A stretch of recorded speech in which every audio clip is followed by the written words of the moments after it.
Bom, o nome dessa disciplina é Planejamento de Experimentos, o código é PEC 020. Meu nome é Marcos Barroso. Essa disciplina foi criada nos primórdios desse programa, né? Quando a gente começou o programa, foi me dado esse desafio de montar essa disciplina,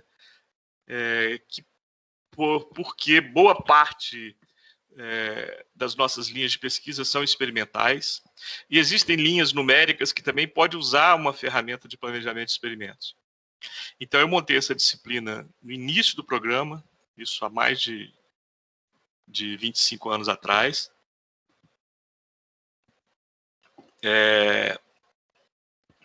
com esse objetivo.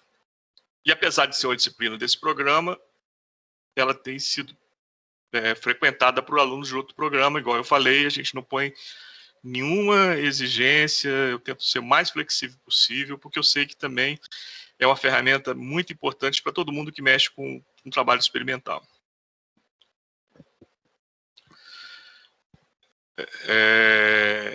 Eu coloquei aqui o link do meu currículo Lattes. Por que eu coloquei esse link aqui? Porque no meu currículo vocês vão ter acesso aos artigos que eu publiquei com os alunos que orientei, que usa muitas das ferramentas que a gente vai ver aqui no curso. Então, às vezes, você quer ver um exemplo adicional de alguma dessas ferramentas, você pode baixar um artigo desse e ver isso aplicado a um determinado problema físico. O objetivo da disciplina é planejar experimentos, como o próprio nome diz. Planejamento é tudo, né? Nós estamos vendo uma realidade hoje no Brasil que pessoas estão morrendo porque houve um planejamento equivocado, né, de condução dessa realidade da pandemia. Tudo na vida, se você fizer com planejamento, você ganha tempo e economiza dinheiro. A ideia, então, é essa.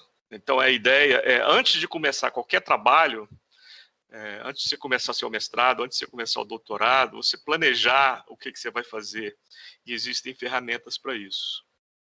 E aí você pode perguntar, professor, já estou no meio, eu não estou começando, então não vai servir para mim? Vai servir para você, porque além de planejar, a gente vai aprender também técnicas de tratamento desses dados obtidos. O ideal é que você faça isso no início do seu trabalho, mas vamos supor que não deu para fazer, não está tudo perdido ainda, dá para a gente recuperar usando as técnicas estatísticas de tratamento de dados. Tá? Nós vamos aprender, então, a analisar a influência de variáveis que afetam determinadas respostas de um determinado problema físico, seja ele qual for. Então, por isso que não tem problema se você já teve gente aqui da área da biologia, de várias áreas que envolvem experimentos. É claro que os exemplos que eu vou dar bastante exemplo, vai ser exemplos de engenharia. Não só de engenharia química. Vai ter exemplo de engenharia civil, vai ter exemplo de engenharia mecânica e exemplo de engenharia química.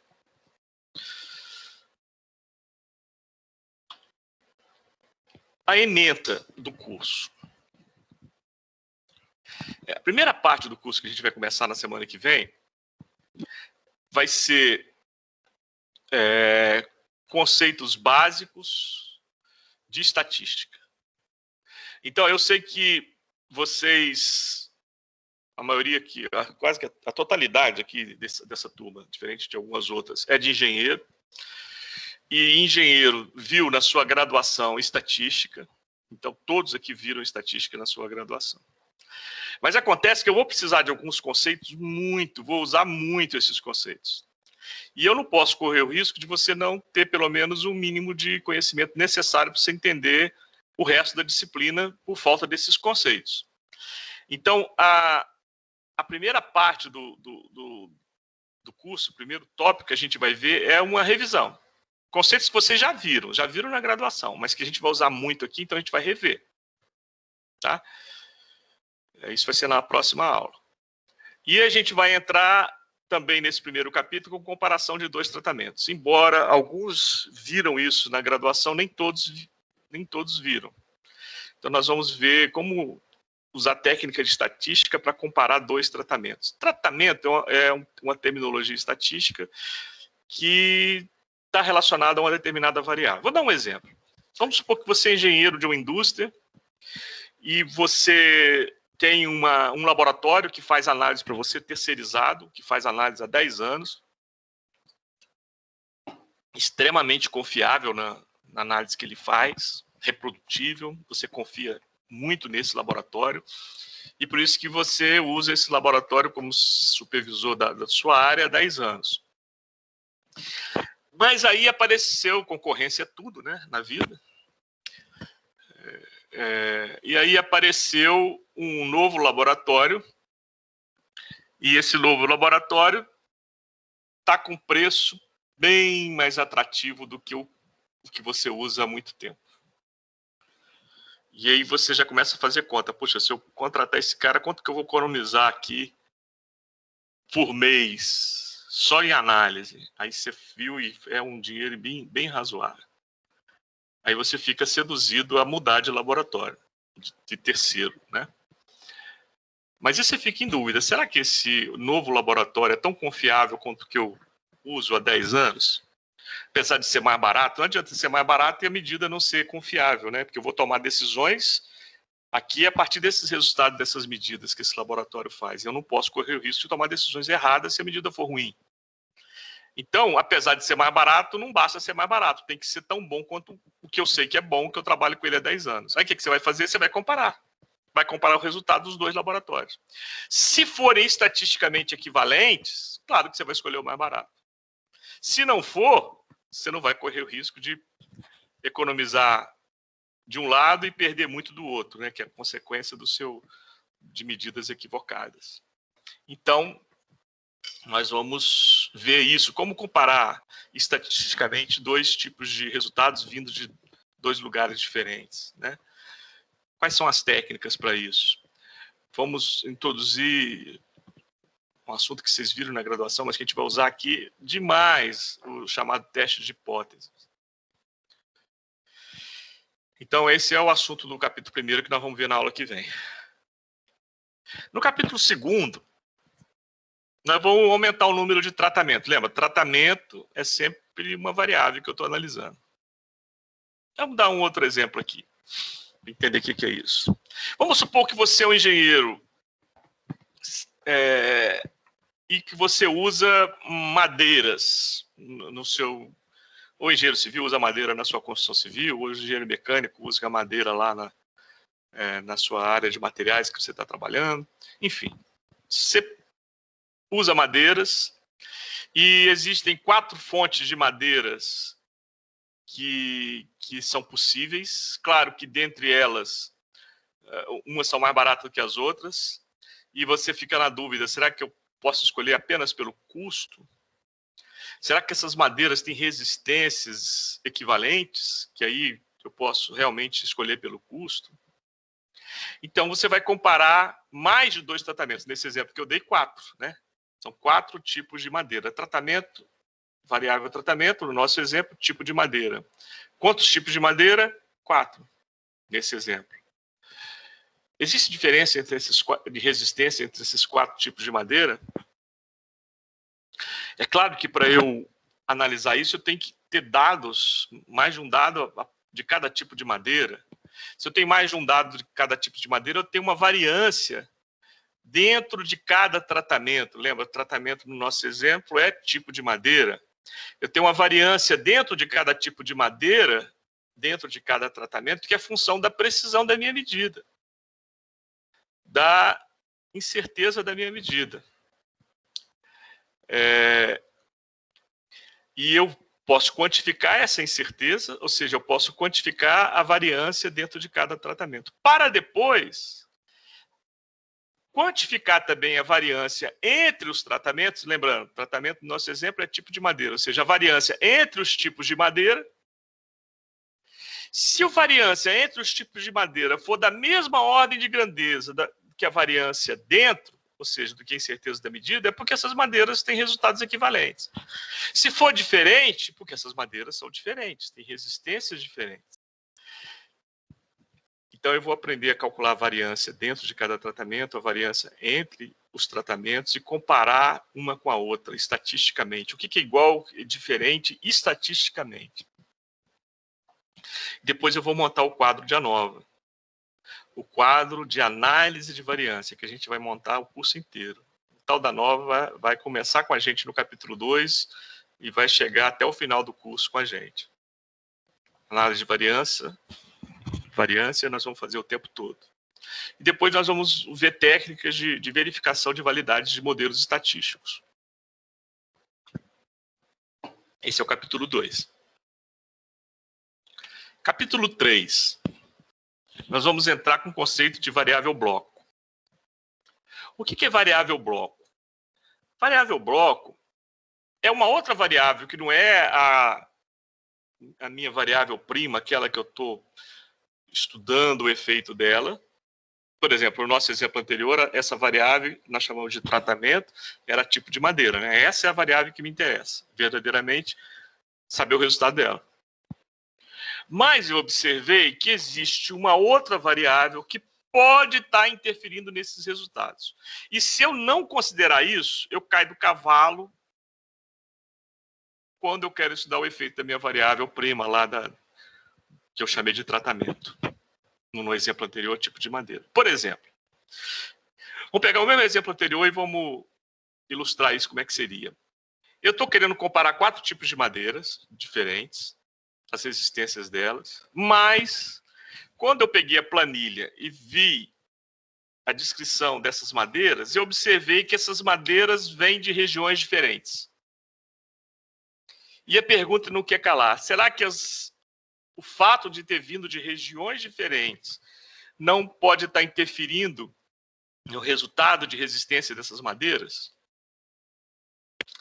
Então, eu não vou ignorar isso. Eu vou separar essa nova fonte, possível nova fonte de variabilidade, que nesse exemplo seria a região onde essas madeiras estão vindo. Em termos literais, esse tipo de variável é chamado de variável bloco.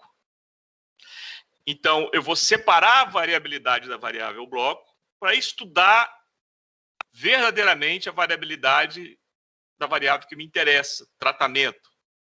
No nosso exemplo, variável bloco seria região, variável tratamento seria tipo de madeira. Então, a gente vai quantificar separadamente a variabilidade dos tratamentos, no nosso exemplo, tipo de madeira, e dos blocos, no nosso exemplo, região. Ficou claro? A ideia da coisa, pelo menos? Sim. Ok. Capítulo 4. Capítulo 4, a gente vai entrar com mais blocos na brincadeira. Ou seja, não tem só uma variável que eu não estava imaginando que podia estar afetando o resultado, tem mais de uma. Vamos dar um exemplo seguindo na mesma linha que a gente está aí das madeiras. Eu tenho madeiras diferentes, que veio de regiões diferentes, e quando eu olhei a planilha, eu descobri outra coisa.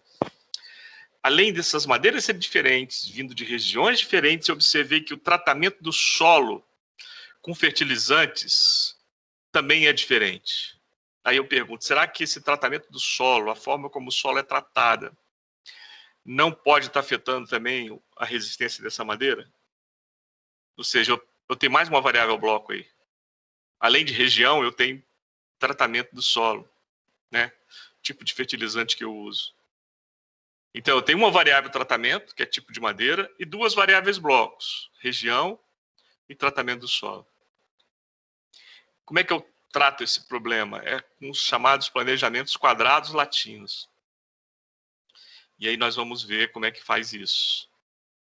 Como é que a gente faz isso. Bom, terminamos o capítulo 4. O capítulo 1 ao capítulo 4, tem engenheiro civil na turma aí? Tem mais de um, né? É o alicerce do seu prédio que você está construindo. O que a gente vê, o que a gente acha bonito é o prédio, né? Acabamento, ardose, como é que chama aquele negócio, aquele piso bonito, brilhoso? Porcelanato, né? As coisas, a pintura, a textura, tudo isso é o que a gente vê, né? Mas essa casa fica de pé se ela tem um alicerce bom.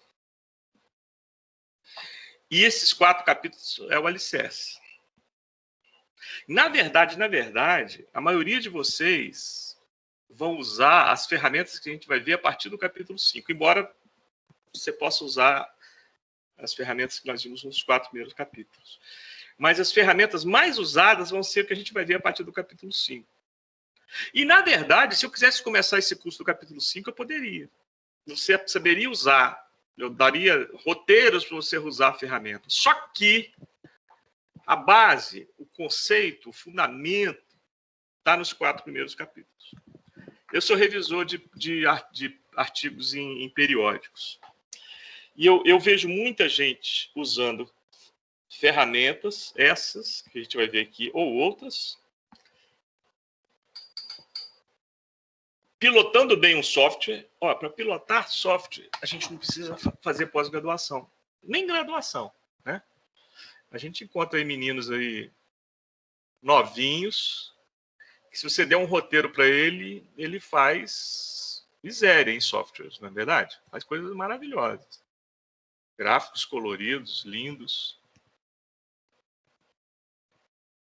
Então, para pilotar software, não precisa fazer pós-graduação e nem graduação.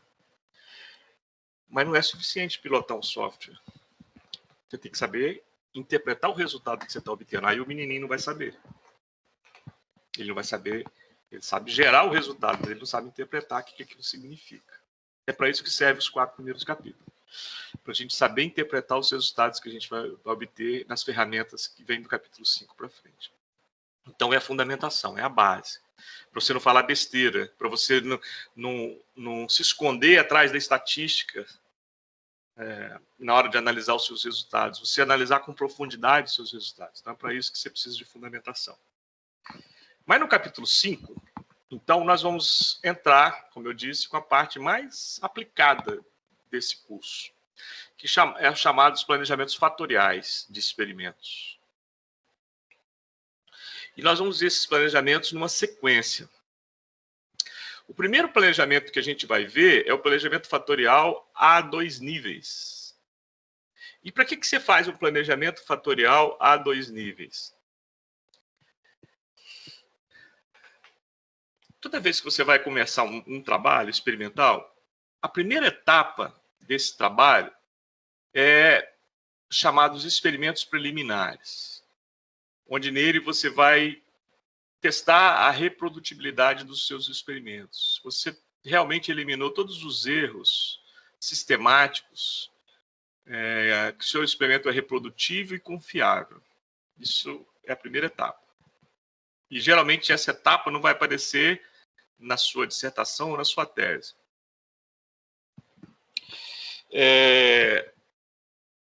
A segunda etapa é você identificar quais são as variáveis que você vai trabalhar e quais dessas variáveis são significantes, são significativas na resposta ou nas respostas que você está analisando. Como que você faz isso? Bom, a primeira coisa que você faz é levantar que variáveis possivelmente possa estar afetando a sua resposta. Você é engenheiro de uma indústria, você está com um problema lá, um pepino para resolver, a primeira coisa que você faz é fazer um brainstorming entre as suas equipes de trabalho. Você vai imaginar o que você acha que pode estar afetando esse resultado. Geralmente, cada equipe puxa a sardinha para o seu lado, né? Isso é do ser humano. O ser humano sempre acha que o que ele faz é mais importante que todo mundo, né? Até a gente amadurecer mais um pouquinho, a gente vai caminhando na vida, aí a gente vai ficando mais humilde, a gente vai começar a olhar para os outros também, aprender com os outros. Mas é intrínseco do ser humano achar que o que ele faz é mais importante. Então você faz um brainstorm, cada um puxa a sardinha para o seu lado, você levantou lá um número de variáveis que possivelmente está afetando o problema que você está enfrentando na indústria. Se você você não está na indústria, você está no laboratório, você é um pesquisador, você imaginou um trabalho científico interessante. Aí a primeira coisa que você faz, quais as variáveis que eu vou estudar nesse trabalho que eu estou imaginando aqui? Como é que você descobre quais essas variáveis? Através de uma revisão bibliográfica, né? Você vai olhar quem já mexeu com coisa parecida com o que você está mexendo, quais são as variáveis que afetaram a resposta sua de interesse. Você vai fazer um levantamento de variáveis que podem estar influenciando. Levantou. Você tem certeza que todas essas variáveis que você levantou, seja através de uma revisão, ou seja através de um brainstorm, influenciam? Você não sabe. Você vai ficar no acho. Né? O acho das suas equipes, o acho do que você... Vocês estão me ouvindo? Deu um barulhinho aqui? Sim. Sim. É porque de vez em quando eu desligo sem querer meu áudio, é por isso que eu pergunto a vocês. E você quer sair do acho. Né? Uma das coisas que eu quero que a gente, com as ferramentas que a gente vai ver aqui, é a gente parar de achar. A gente tem que começar a ter confiabilidade estatística nas nossas decisões. Então, vou te dar ferramentas para você tomar decisões sem ser no achismo, mas sim baseado em testes estatísticos de confiabilidade, para tomar decisões mais confiáveis. Então, você quer sair do acho. Quais dessas variáveis interferem significativamente na minha resposta? Aí, existe essa ferramenta, chamada planejamentos fatoriais a 2 níveis. Então, no final do uso dessa ferramenta que a gente vai ver no capítulo 5, você vai ter confiabilidade estatística para dizer o seguinte: ó, dentro das 5 variáveis que eu levantei, que podem estar interferindo, 3 interferem. 2 posso deixar para lá, não vale a pena nem variar ela, eu posso fixar, porque elas não são importantes. Mas 3 são estatisticamente significativas. Então, você estava com 5 variáveis no início, e você vai continuar com 3 da agora para frente. E tem mais coisa para fazer que a gente vai ver nos próximos capítulos. Mas você levantou as variáveis que são significativas. E nós vamos ver algoritmos para fazer esses cálculos. Vamos ver softwares que fazem esses cálculos. Daqui a pouco eu vou falar sobre software. Ou seja, vamos ver ferramentas para fazer essas contas. Mas vou te dar um exemplo. O planejamento fatorial a 2 níveis, o número de experimentos é 2, o número de níveis é elevado ao número de variáveis. No exemplo que eu dei, você estava com 5 variáveis. 2 elevado a 5, 32. Então, para chegar nesse resultado, você precisa de 32 experimentos. Beleza, dá para fazer. Na maioria de vocês. Tranquilo. Lembra que isso é a segunda etapa, ainda tem mais etapa pela frente. Mas dá para fazer. Mas se você tiver 7 variáveis, 2 elevado a 7 são 128 experimentos. Para alguns de vocês, 128 experimentos é tranquilo. Por exemplo, tem alguém da usinagem aí? Da mecânica? Tem ou não? Os mecânicos aí, não tem ninguém da usinagem? Acredito que não, professor. Primeira vez. Geralmente tem sempre gente que vem lá do Alisson, do Márcio. Mas dessa vez não tem. Tá bom. Mas assim, o pessoal da usinagem, os experimentos são rápidos, né? O pessoal da mecânica sabe, né? Você faz experimentos rápidos. Com 128 experimentos não é problema. Mas tem gente da engenharia química aqui. Tem gente que talvez vai mexer com engenharia bioquímica.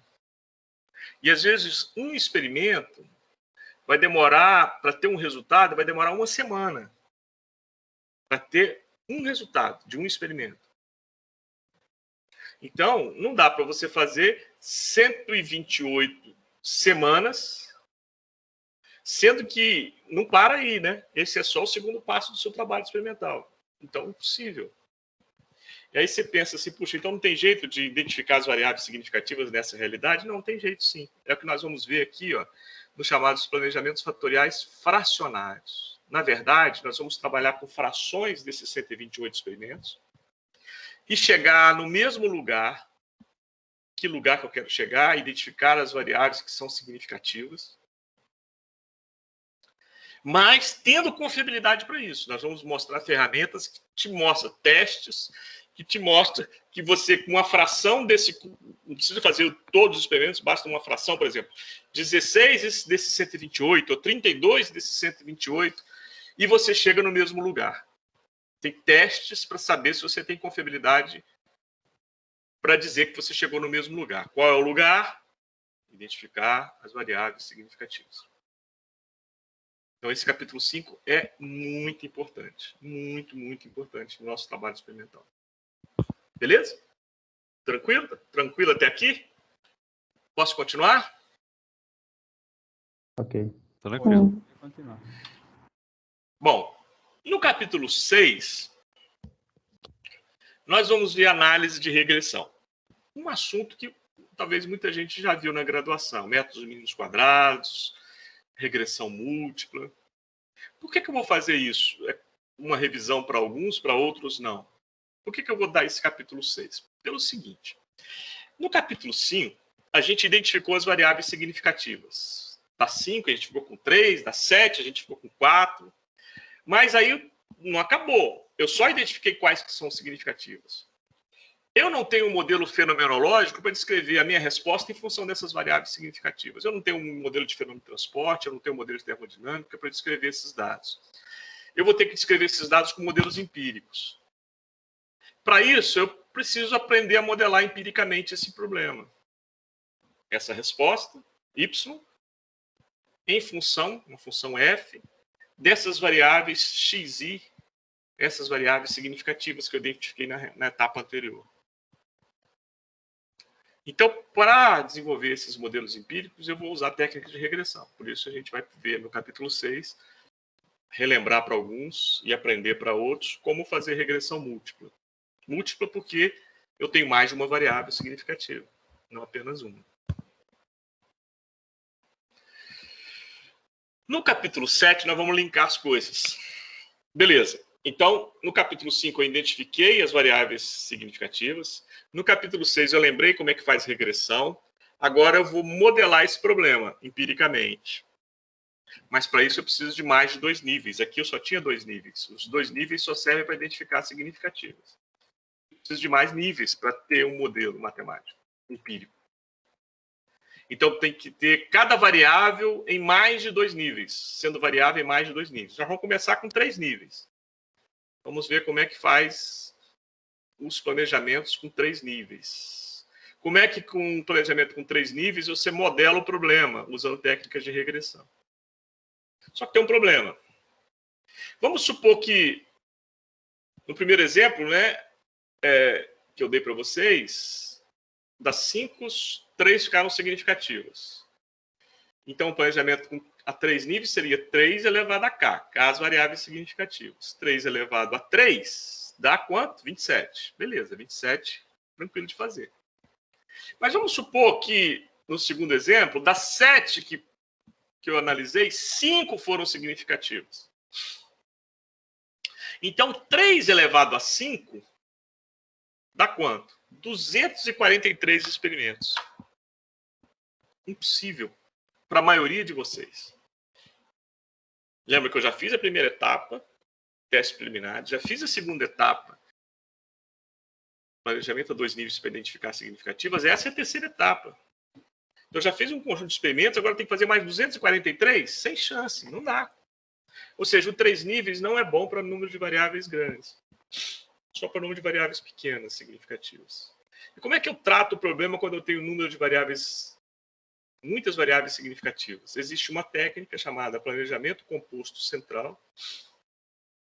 A sigla é PCC, ou em inglês CCD, Central Composite Design, em que você consegue obter os mesmos resultados que obteria num planejamento a 3 níveis, a mesma confiabilidade. Existem vários artigos relatando isso e comprovando isso, com um número bem menor de experimentos.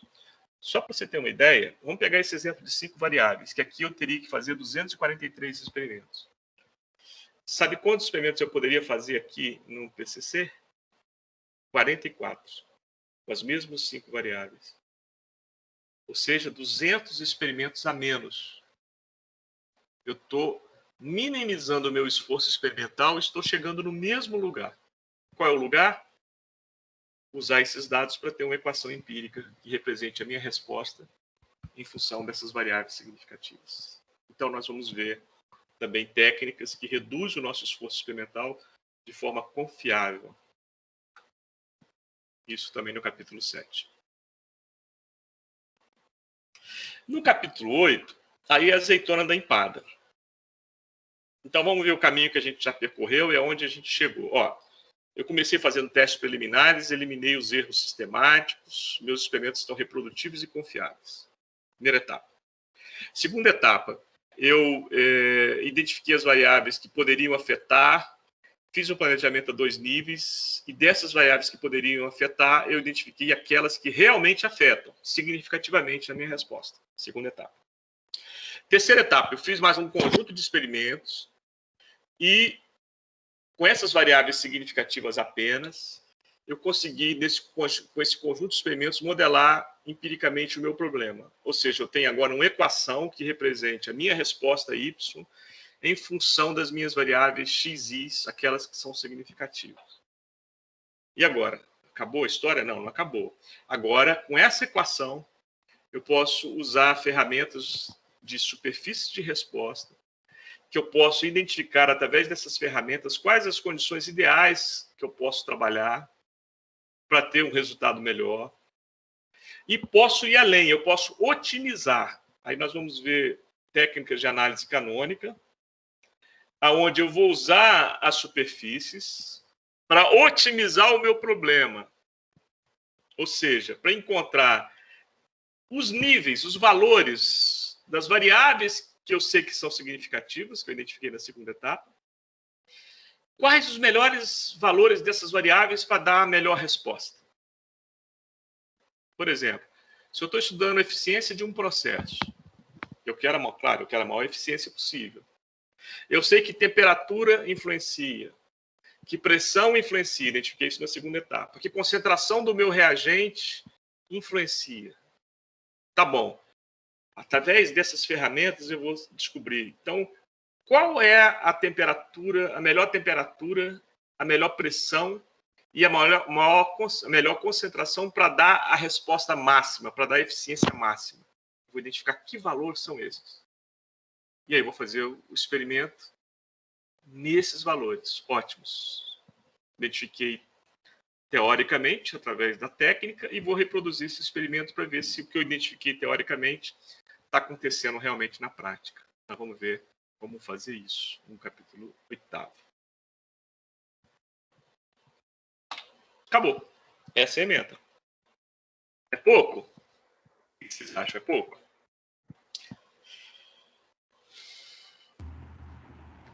Não é pouco não, professor. É muita coisa, né? Olha só, eu botei aqui referências bibliográficas para vocês. Eu usei para preparar esse curso esses 2 livros aqui, ó, os 2 primeiros. Os outros 2 são literaturas complementares. Existem só esses 4? Não, existem muita literatura a esse respeito. Vocês vão encontrar outros livros na biblioteca, inclusive. Mas eu montei o meu curso com esses 2 livros. Eu vou dizer uma coisa, o meu curso tem esses 2 livros inteiros. Então, nesse curso, a gente vai ver esses 2 livros inteiros. Se você quer ter uma literatura, né, detalhada sobre os assuntos que a gente vai ver, esses 2 livros têm. O Box, Hunter e Hunter, Estatísticas para Experimentalistas, e o Mears, Metodologia da Superfície de Resposta. Os 2 têm na biblioteca, e como eu disse, o nosso curso tem esses livros inteiros. Eu botei mais esses 2 aqui, mas existem outros. Existe o Montgomery, que seria o equivalente ao Box. Existem outros livros de superfície de resposta, como esse do Cui aqui e outros. Esse do Draper Smith aqui é específico de regressão, uma ferramenta que a gente vai usar bastante. E existe uma literatura vasta sobre esse assunto. Apesar de existir uma literatura vasta sobre esse assunto, até a década de 90, infelizmente, eu não sei por que isso, o engenheiro usava muito pouco estatística, o que é um absurdo. Sabe o que é que mudou isso? Quando a ciência começou a se tornar cada vez mais interdisciplinar e os artigos começaram a voltar. os artigos dos pesquisadores em engenharia começaram a voltar dos periódicos, porque a análise estatística estava insuficiente, o tratamento de dados estava insuficiente, muita análise visual, qualitativa, sem comprovação estatística. E aí os engenheiros começaram a falar, puxa, a gente tem que usar mais estatística. Aí foi um boom aí nos meados da década de 90. Foi quando a gente criou a disciplina aqui no nosso programa. Outro fator é que as indústrias, né, com a globalização, né, os engenheiros das multinacionais que iam para outros países viam lá que os engenheiros lá usavam ferramentas estatísticas e os nossos engenheiros não. Né? Aí quando eles voltavam, falavam, puxa, não estamos usando ferramenta estatística aqui, por quê? Então houve aí no meado da década de 90 um boom na engenharia, seja na indústria, seja na academia, de mais uso de ferramentas estatísticas. Tá? E nós temos literaturas muito boas a esse respeito. Eu dei aqui algumas, mas você vai encontrar muita coisa boa. Mas essas duas, como eu falei, eu tentei usar, inclusive, a nomenclatura delas, manter o máximo possível a nomenclatura delas para facilitar depois quem quiser complementar com os livros. Tá? E, como eu disse, esses livros tem na biblioteca. Dúvidas sobre ementa e bibliografia?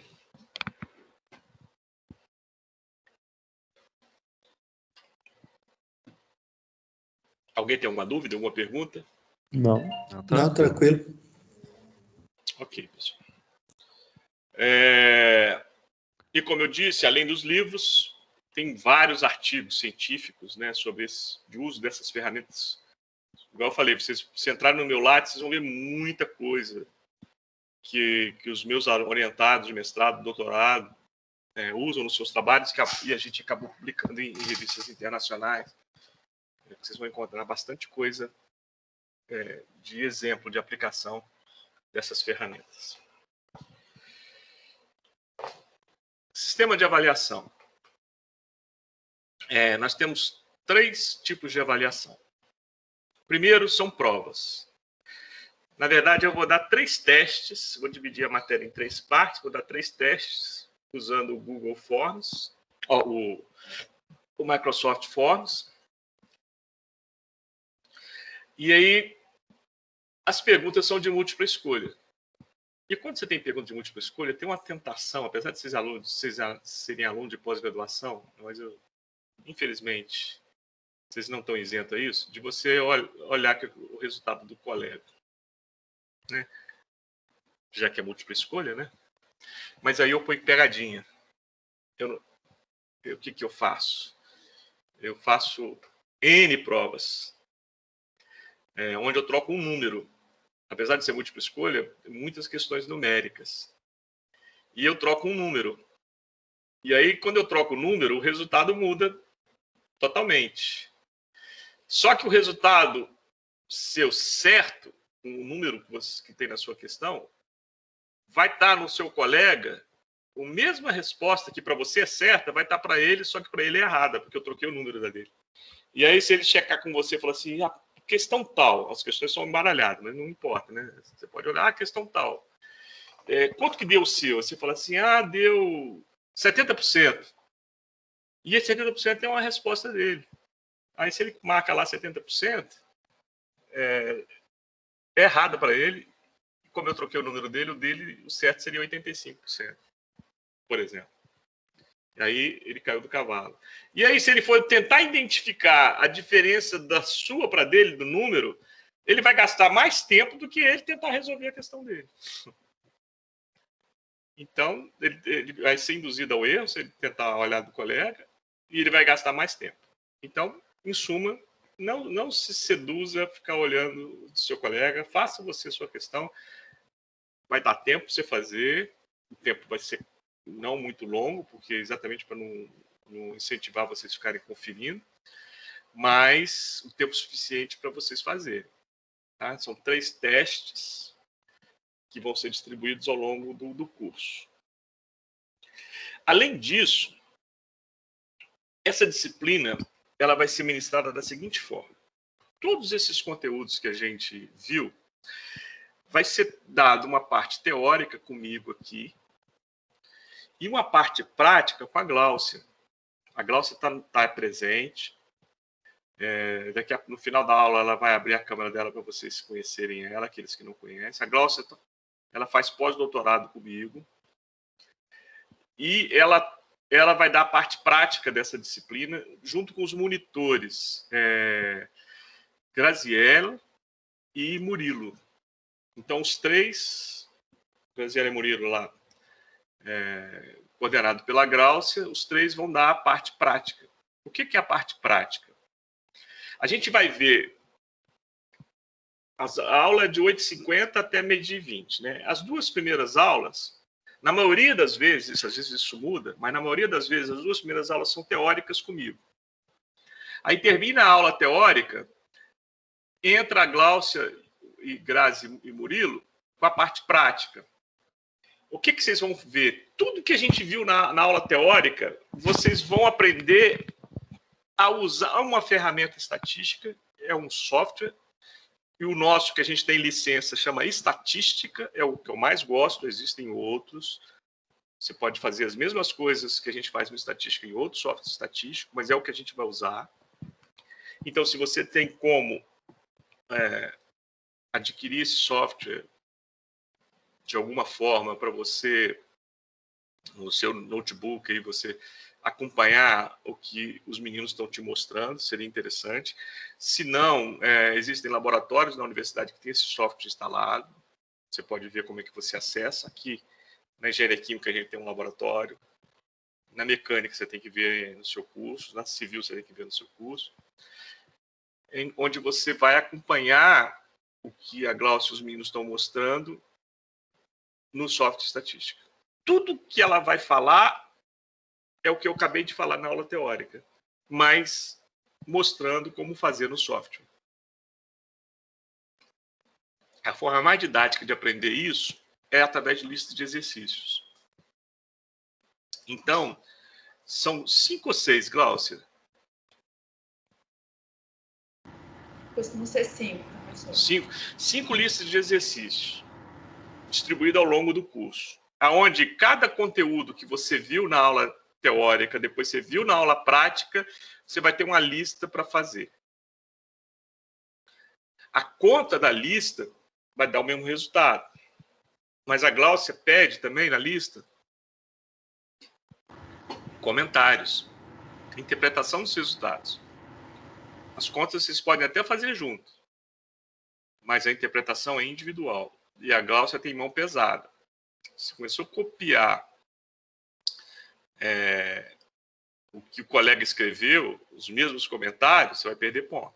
Tá? Então, a ideia, você pode até fazer as contas juntos, aprender a usar o software junto, mas a ideia é que a análise seja sua, para você mostrar que você entendeu o resultado que você encontrou. Análise individual. Essa é a segunda forma de avaliação. Vai valer 25%, a média das 5 listas. Média das 3 provas, 50%, a média das 5 listas, 25%. E tem mais uma avaliação, que também é muito interessante, que são seminários. A maioria de vocês, a totalidade de vocês, quase, né, a não ser a Fernanda, que é professora, mas todos os outros são alunos de pós-graduação. Vocês têm um problema na mão, uma batata quente, que é o seu mestrado, que é o seu doutorado.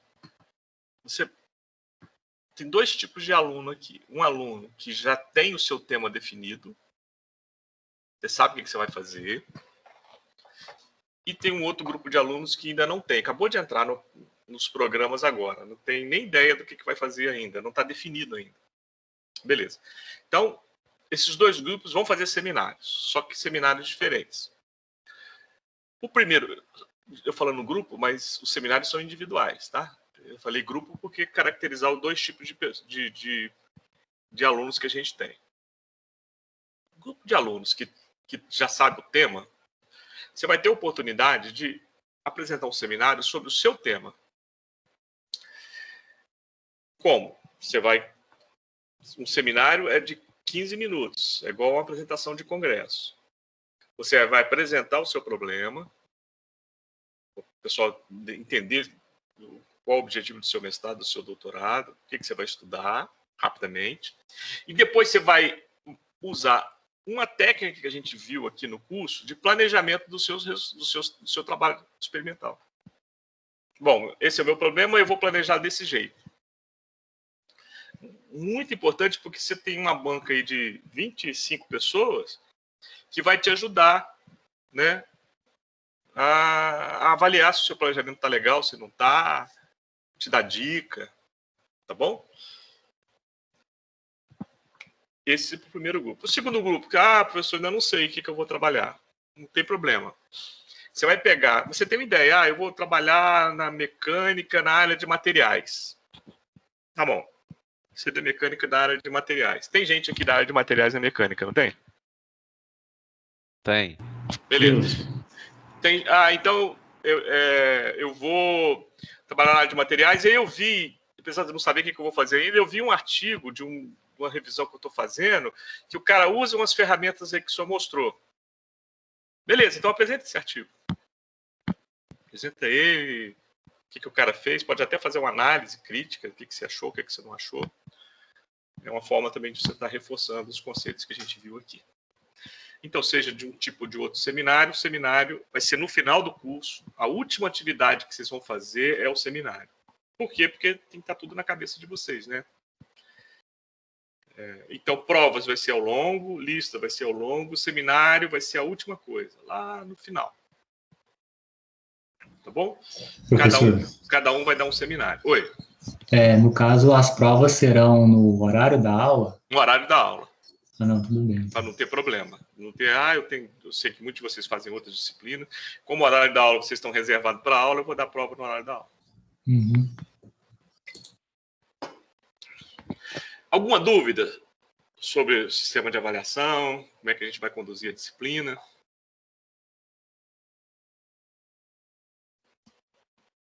Alguma dúvida? Tranquilo. Tranquilo. Ok, pessoal. Então, agora eu estou parando a gravação. Se alguém quiser depois tirar alguma dúvida do que a gente falou, estou parando a gravação aqui. Vou fazer